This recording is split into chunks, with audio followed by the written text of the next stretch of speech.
Alright guys, you've chosen language features. Congratulations. We're going to be doing language features. Now what is a language feature? A language feature is a spoken or written word that is used to shape meaning for the listener or the audience. So we'll be looking at these language features. So an example of a language feature would be nouns, adjectives, we've got point of view, we've got nominalization, which we won't be talking about today.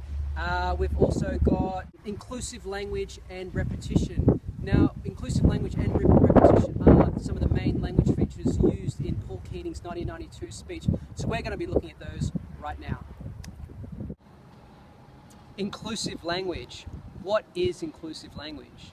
Inclusive language is the use of collective nouns. Collective nouns are nouns that we use to say I, you, us, our, them. They're all collective names for groups. Now Paul Keating, he uses inclusive language very carefully to say that I, the Prime Minister of Australia, believe we as non-Indigenous Australians should have us and our, which is I, non-Indigenous and Indigenous, coming together as a collective. Now I've got there's one, I think it's in the 7th paragraph.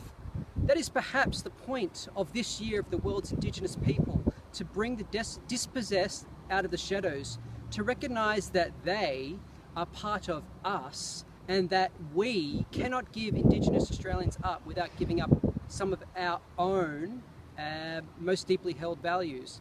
See, he's using collective nouns there to bring the us, the them to a we, to a collective. But you notice throughout the whole speech, he never uses the word you.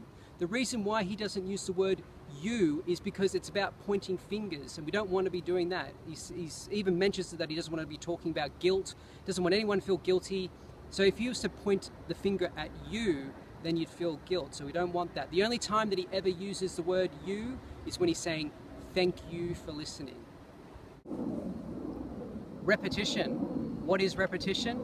It's pretty self-explanatory. It is the repeated use of a particular language feature or a particular concept or theme. In Paul Keating's 1992 speech, he uses repetition to use that inclusive language over and over and over again, almost trying to send the message home for all the viewers and the people there listening to him at the time. So if we look at one of the examples of repetition that Paul Keating uses, we would find, especially with the inclusive language, recognition that it was we who did the dispossessing, we took the traditional lands, we committed the murders, we took the children from their mothers, we practiced discrimination and exclusion. It was our ignorance and our prejudice. See, what he's doing there is that repetition of the word we really sends that message home. If you guys go through the speech yourself, I've given you the transcript, it's on that PDF file that I sent you guys. Have a look for all the different types of inclusive language, have a look for all the different things that Paul Keating has repeated, and then start thinking about what you want to do for your own speech. So what I'm going to get you guys to do now is you can either head back to the homepage or you can head on over to structure, or go back to the very beginning. You can go over this all again if we must, but choose which one you want to choose now.